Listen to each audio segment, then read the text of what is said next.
राष्ट्रपिता महात्मा गांधी ने कहा है, भोजन एक कर्तव्य है। हमारा ये कर्तव्य शरीर के प्रति है, ना कि जीवा के प्रति।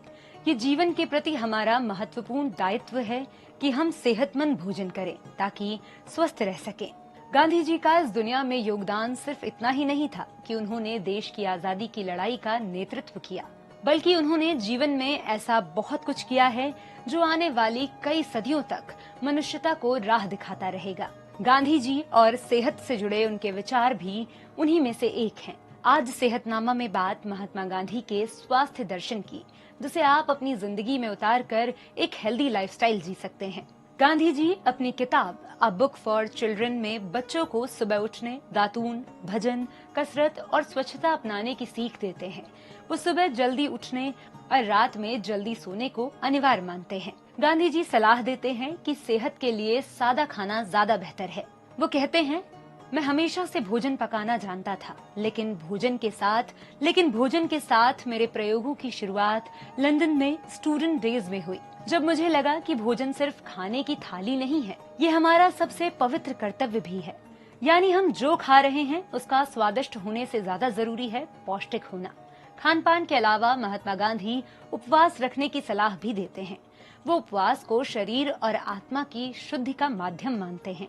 वो कहते हैं, उपवास मन, आत्मा और शरीर का पुनर्जन्म है। यह आध्यात्मिक अनुभव उन लोगों को होगा जो अपने शरीर और आत्मा की शुद्धि के लिए उपवास करते हैं। वही इस रोशनी को अपने भीतर महसूस कर सकते हैं।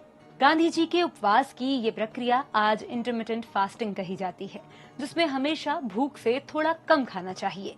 ये अच्छी हेल्थ के लिए बेहद जरूरी है। हरिजन अखबार में एक बार गांधी जी ने लिखा था कि मनुष्य का शरीर श्रम करने के लिए बना है। ये ज्यादा मेहनत करने से नष्ट नहीं होगा, बल्कि मेहनत करना छोड़ देने और आराम फरमाने से जरूर नष्ट हो जाएगा। गांधी जी की सेहतमंद जिंदगी का राज भी यही था। वो हर काम खुद ही करना बेहतर समझते थे। झाड़ू, कपड़े, बर्तन और बुनाई, हर काम उन्होंने खुद ही किया। वो अपना हर काम समय पर ही करना पसंद करते थे। इससे जुड़ा एक किस्सा भी है। दरअसल गांधी जी की सैर का वक्त हो रहा था, लेकिन अचानक एक अंग्रेज मेहमान उनसे मिलने आया।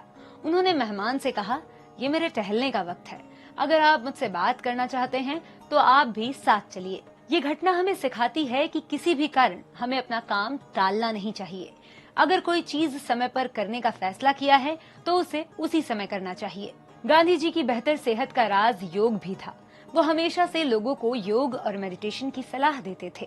उम्मीद है आप गांधी जी के इन विचारों को अपने जीवन में जरूर अपनाएंगे।